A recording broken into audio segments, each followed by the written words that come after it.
I feel like it was just yesterday. Jocelyn and I were bouncing along in the front of the school bus together. And today, here she is in all of her beauty, marrying the man of her dreams. For those of you that don't know, Jocelyn asked me to be the MC for 2 reasons. The first, I have a really shitty memory. Really shitty. Jocelyn's words, not mine. It wasn't like, Lauren, I love you so much. Can you please be the MC for me? It was like, you will never remember anything. It'll be great. Uncle Buck, you were ruled out for that reason. And secondly, Joe and I have been best friends since we were babies, having grown up on cattle ranches 5 miles apart. Little does Jocelyn know, I get by with a little help from my friends, and I've been able to remember a thing or two. Funny thing is, some of these stories Jocelyn actually told me, because she's often the one that reminds me of stories. I'm like, oh yeah, I totally remember that. So, anyways, our friendship bloomed early, as the 2 of us were held back here because of our late fall birthdays. So as the other little kitties were learning how to play nice at kindergarten, should I not have said that? It's our little secret.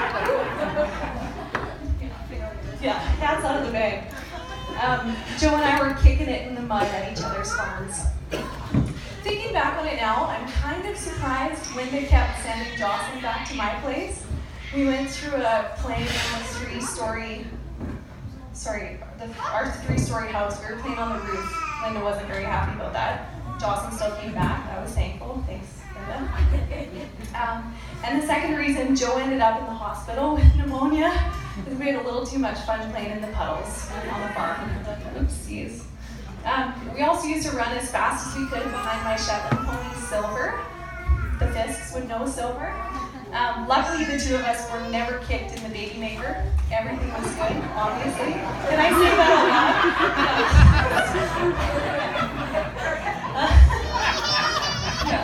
Oops. Naturally, after spending that much time with someone, we had our share of fights. I can't even count the number of times one of us said, "I'm walking home." And it was only 5 miles, it was fine. Back then, we didn't worry about bitters or anything like that. It was all good. But no matter how mad either of us were, the other was always able to run down the road, apologize, and we could laugh it off pretty quickly. So, what's that? I think I remember a few more things coming in here, Joe. It's like I have ESPN or something. That's a line from a movie I know what ESPN is. So.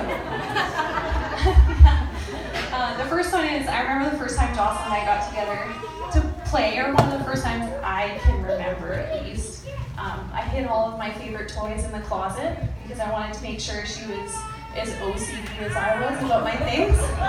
Yeah, it turns out she wasn't at all. Not at all.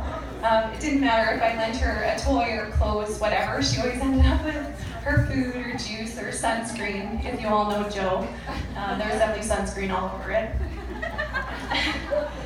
One of my other favorite memories, you guys remember Crean Crawford, scary, right? Yeah, our bus driver. Sorry, Crean, she's not here, you know. I wasn't feeling, Linda was our other bus driver, and we loved her very much, obviously. I wasn't feeling good. We were in little school, I was on my way. I don't know, I'd just been picked up, and I'm like, oh man, Joe, I'm not feeling very good. And sure enough, Jocelyn's like, well, let's see how you're actually feeling, whatever. She punched me in the stomach as hard as she could, and I hurled Cheerios everywhere, all over the bus. Yeah, Champion, real good brand. She's my only neighbor, she's the only friend I had. I'm just kidding. Jocelyn, she also bloomed into a beautiful butterfly much faster than I did. Yeah. She was all gorgeous with her long curly brown hair and blue eyeshadow. Yeah, it's pretty, kind of. I was all tomboyish with my hairy legs, you know, yeah, and buck teeth. Yeah. My mom's like, you can't say that. And I said, Mom, you're my mom. Of course you feel that way, but it's true. I have hairy legs and buck teeth. Yeah. Then we got our licenses. Joe was 12 days older than me, and the car was passed down from sister to sister. You all remember the Beast, right? I remember I used to wait in my house, and I could hear Jocelyn come in like a bat out of hell down the road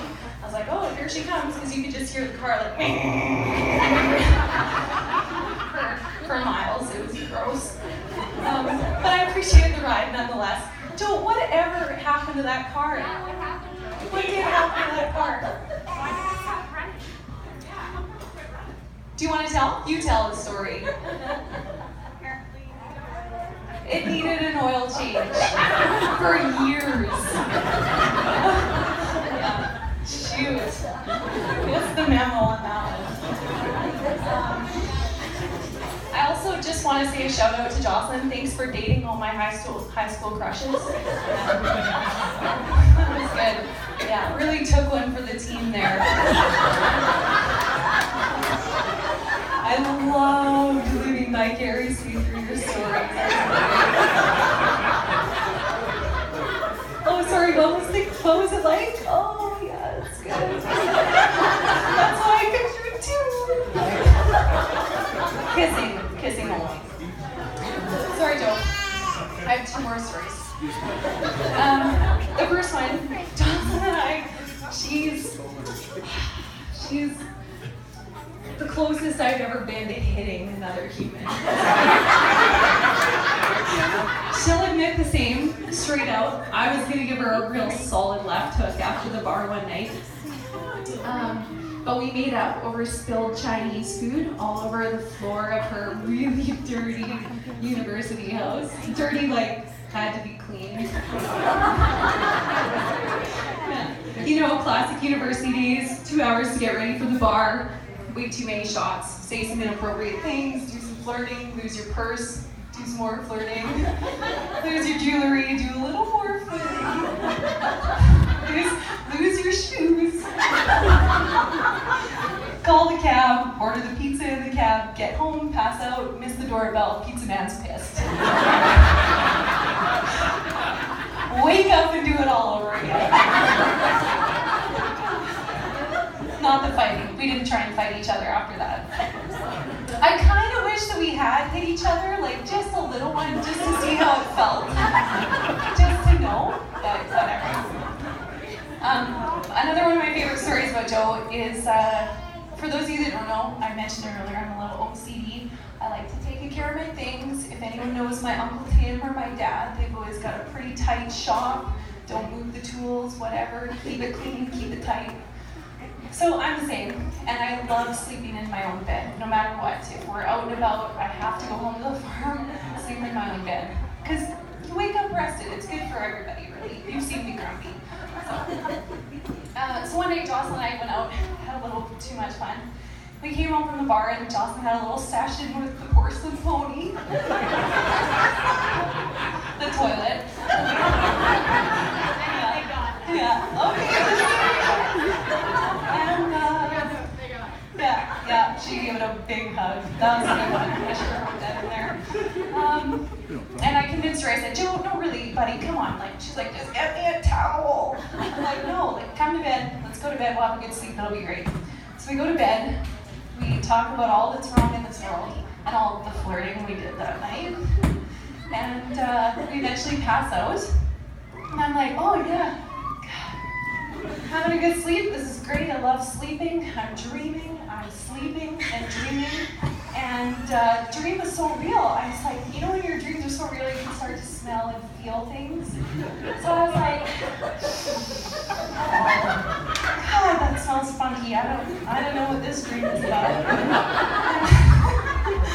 And then I'm like feeling around. I'm like, gooey. There are gooey things in my dream. This is weird. I'm a girl. Yeah. Too much. So like it's the kind of dream where like, shit, I can smell something, I can feel something. Oh, did we have Chinese food tonight? It feels like one of those cut up celery sticks. Oh my god, it's 4 a.m. Rolling away, getting away. What is this? Jocelyn pukes all over my bed, all over me. Here I am in my nice clean, nice cozy, really well put together bed, and Jocelyn pukes everywhere. That's good. That's great.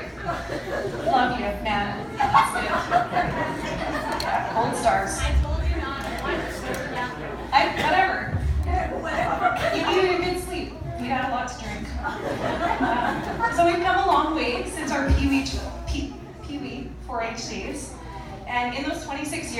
Jocelyn evolve into the woman she is today. And although I've seen a lot of changes over the years, such as the evolution of your eyebrows. Sorry, I'm sorry. She was talking about her eyebrows last night, and I'm like, shit, should I take that out of the speech? And I'm sorry, I've swore quite a few times. I can hear them talking about it. You guys taught me to swear.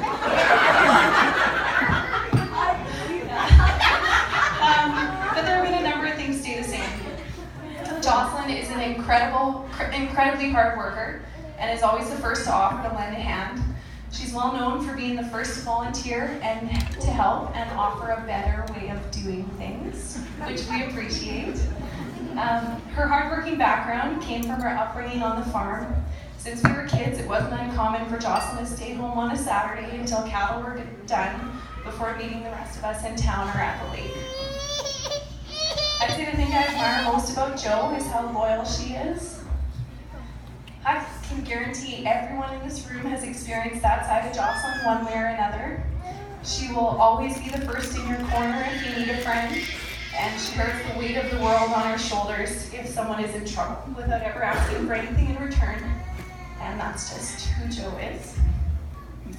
As someone that's been part of Jo's life since we were curly-haired girls, you can imagine how rewarding it's been for me to see her fall in love with the man of her dreams, someone that loves her more than his motorbikes.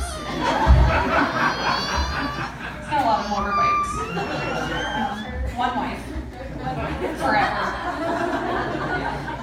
And the great outdoors. I'm so proud of her for stepping out of her comfort zone and creating the home that she loves in Alberta. And then came Frankie, their beautiful little ginger. Here is she.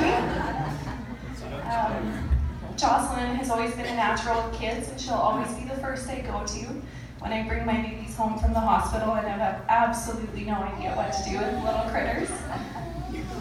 So I ask all of you to raise your glasses to, my voice is shaking, 4-H speeches, we're supposed to clear this up. To the most gorgeous woman in the room, and to the best friend any girl could ever